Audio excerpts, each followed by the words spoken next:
Welcome back to Customer Discovery with Bob and Mike. I am Bob London, Customer Discovery Expert, and this here is Mike. We're going to continue the conversation today about the 6 myths of customer intimacy. I've uncovered these during 2,600 customer discovery conversations that I've conducted with B2B decision makers over the years. These myths are really meant to help you understand how customers really see things so that you can get them to engage. We are not going to be able to keep and grow customers or acquire them for that matter if we don't get them to engage. They have to show up and open up about what's most important to them. Only then can we align the value of our solution with what's most important, not only to them, but to their company at large. What are they trying to accomplish? So let's break it down. Customer intimacy myth number 2. Every meeting has to be driven by a tightly scripted agenda. False, wrong. Yes, of course, don't freak out. I know in customer success, account management, and sales, sometimes the customer wants an agenda.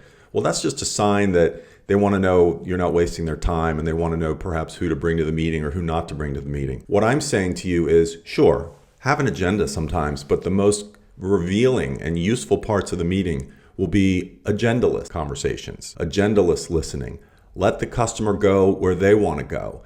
Because the reality is customers have so much to tell us and that they're willing to tell us that will be useful to us, but we just don't leave time and create a space in the meeting to talk about that stuff. They are much more candid when you take away the guardrails like agendas. Agendas are like boa constrictor. It sort of squeezes the life out of the meeting. There's no room for humanity. There's no room for honest, authentic connection and conversation. We spend so much time talking at them, not enough time talking with them. We're going to talk about PowerPoint and slides. That's a whole nother thing. Everyone hates them, and I got a rant on that for another day, another myth. So think about creating parts of the conversation that are agendaless. It could be 5 minutes, it could be 10 minutes, it could be an entire 30-minute sort of a customer, think of it as a customer rediscovery call. I talk about that in my UBR training. When you do that, I promise you, you will get insights. And it happens over and over and over again in the conversations that I have with my clients' customers doing customer listening tours, but also when I teach customer-facing teams to have more strategic customer conversations.